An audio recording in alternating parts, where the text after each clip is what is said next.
लड़ेगी तो महागाड़ी में फूट की खबरें लगातार सामने आ रही हैं। इस वक्त की बड़ी खबर आपको बता दें कि महागाड़ी में फूट, जहां नाना पटोले ने साफ तौर पर यह इच्छा जाहिर की है सीएम बनने की, इस पर बीजेपी ने पलटवार भी कर दिया है। साफ कहा है नाना पटोले ने कि महाराष्ट्र का सीएम बनना चाहता हूं, निकाय चुनाव अकेले ही कांग्रेस लड़ेगी तो क्या सब कुछ ठीक नहीं है महागाड़ी में? यह अब बड़ा सवाल है। विधानसभा चुनाव भी अकेले ही लड़ेंगे तो फूट की खबरें सामने आ चुकी हैं। अकेले लड़ने का ऐलान यहां नाना पटोले करते हुए नजर आ रहे हैं। क्या ये कांग्रेस पार्टी का ही सीधे तौर पर बयान है, उनकी ही इस वक्त की पार्टी लाइन है कि वो सीधे तौर पर अब महागाड़ी से अलग होना चाहते हैं? जिस तरीके से एनसीपी, शिवसेना और कांग्रेस ने मिलकर इस सरकार को बनाया, तीनों पार्टियों ने मिलकर इस सरकार को चलाने की कोशिश की, लेकिन शुरुआत से ही लगातार कहा जा रहा था कि ये जो तिगड़ी बनी है ये ज्यादा लंबे समय तक चल नहीं पाएगी और आखिरकार अब उसकी सुगबुगाहट यहां पर तेज हो चुकी है।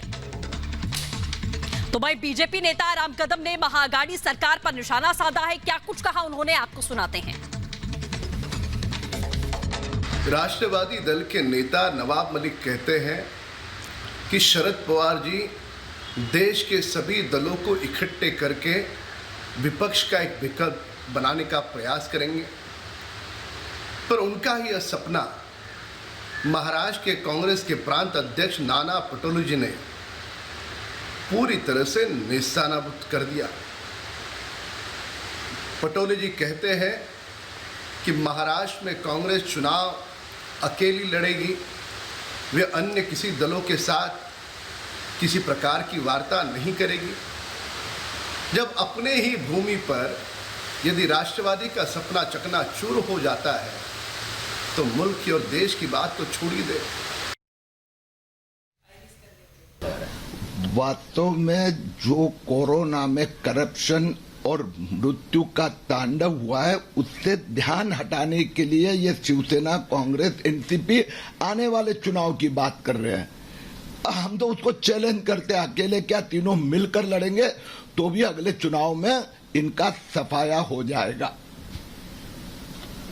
लेकिन लोकल बॉडी चुनाव में वो अकेले जा रहे हैं, इसका क्या मतलब निकाला? मैंने जैसे कहा कि ध्यान बटोरना है। अभी कोरोना का इतना करप्शन और इतने मृत्यु के आंकड़े छिपाए जा रहे हैं तो वहां वो ध्यान नहीं दे रहे हैं और ध्यान डाइवर्ट करने के लिए अभी आने वाले चुनाव की बात कर रहे हो। अभी क्या क्या इसका हिसाब दो।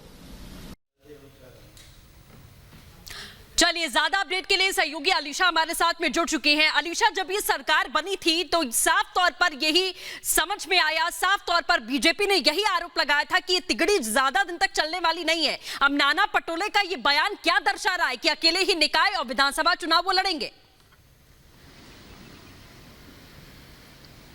देखिए, बिल्कुल महाराष्ट्र विकास आघाड़ी सरकार के बीच में कहीं ना कहीं पर एक फूट जरूर दिखाई दे रही है और खुद कांग्रेस के महाराष्ट्र कांग्रेस चीफ नाना पटोले ने जहां पर यह बयान दिया है कि 2024 में जहां पर कांग्रेस एक सिंगल टॉप पार्टी जो है वो बनेगी महाराष्ट्र में। खास तौर पर यह तक कहा गया है कि महाराष्ट्र के आने वाले फिर चाहे वो लोकल बॉडीज हो या फिर असेंबली इलेक्शंस हो, इस पर कांग्रेस अकेले लड़ेगी। सबसे बड़ा सवाल जहां तक बीएमसी को लेकर हो, क्योंकि 2022 में जहां पर बीएमसी इलेक्शंस होने हैं और लगातार कांग्रेस की ओर से यही बयान सामने आते हुए नजर आ रहे हैं कि कांग्रेस जो है इस बीएमसी इलेक्शंस पर अकेली लड़ेगी। तो क्या इसको सुलझाया जाएगा? क्योंकि लगातार मीटिंग जो है वो हमने देखी, खुद प्रशांत किशोर जहां पर एनसीपी चीफ शरद पवार को मिलने के लिए आए थे। स्ट्रैटेजी जहां तक बनाई जा रही है महाराष्ट्र विकास आघाड़ी सरकार को आगे बढ़ाते हुए, तीनों दल पार्टियों को आगे बढ़ाकर आगे 2024 में जहां पर महाराष्ट्र के इलेक्शंस भी आएंगे तो इस इलेक्शंस में भी तीनों पार्टियां जो है साथ में लेकिन कहीं ना कहीं पर कांग्रेस का रुख कहीं और दिखाई दे रहा है, क्योंकि कांग्रेस के चीफ, महाराष्ट्र कांग्रेस चीफ जो कि ये कह रहे हैं कि उनका पॉइंट ऑफ व्यू जो है वो कांग्रेस पार्टी को लेकर एक असल में दिया गया बयान होगा, न कि कोई और दूसरे दल के नेता अगर कोई बयान देते हैं तो उस पर ध्यान न दे। और खुद कांग्रेस चीफ ये कह रहे हैं कि आने वाले जो पोल्स होंगे, लोकल बॉडीज होंगे, यानी बीएमसी इलेक्शंस का इशारा दिया गया है साफ तौर पर महाराष्ट्र में होने वाले 2024 में उस इलेक्शन को लेकर इशारा दिया गया है कि अब कांग्रेस जो है वो अकेली लड़ेगी। तो यानी क्या अब इन सबको देखा जाएगा, किस तरीके से संभाला जाएगा, क्योंकि पहले से ही कांग्रेस के कई नेता जो है वो जरूर इस सरकार से, महाराष्ट्र विकास आघाड़ी की सरकार जो है उससे कहीं ना कहीं पर नाराजगी जरूर दिखाई दी थी। खुद मुख्यमंत्री उद्धव ठाकरे से नाराजगी कांग्रेस के कई नेता और मंत्री की ओर से दिखाई देती, लेकिन अब ये साफ तौर पर एक बयान खुद महाराष्ट्र के कांग्रेस चीफ की ओर से दी जा रही है कि आने वाले जो लोकल बॉडीज होंगे, जो इलेक्शन पोल्स होंगे, उस पर कांग्रेस अकेली लड़ेगी। बिल्कुल अलीशा, देखिए ये फूट की शुरुआत से ही जब सरकार का गठन हुआ था तभी फूट की बातें सामने आई थी कि कई मुद्दों को लेकर शिवसेना से कांग्रेस पार्टी सहमत नहीं है, क्योंकि दोनों ही पार्टियों की विचारधारा एकदम विपरीत रही है। लेकिन ऐसी परिस्थिति में तीनों ने मिलकर ये सरकार का गठन किया, तो क्या औपचारिक और आधिकारिक ऐलान इस बात को माना जा सकता है कि अब राहें अलग अलग होंगी आगे? देखिए, जिस तरीके से बयान खुद नाना पटोले दे रहे हैं और बिल्कुल उनको ये अधिकार दिया गया है कि कांग्रेस के लेकर, महाराष्ट्र में कांग्रेस को लेकर वो आधिकारिक बयान जो है वो जरूर दे सकते हैं, लेकिन जिस विश्वास के साथ कांग्रेस ये कह रही है कि आने वाले लोकल बॉडीज पर हो या फिर असेंबली इलेक्शंस हो, और कांग्रेस एक ओरिजिनल पार्टी है जो कि महाराष्ट्र में 2024 तक सबसे बड़ी पार्टी जो है वो बनकर दिखाएगी।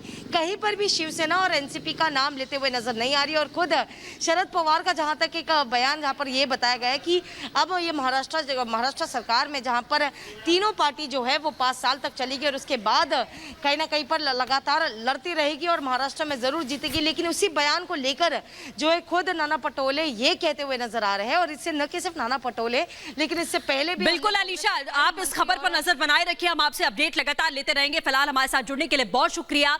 आगे बढ़ेंगे और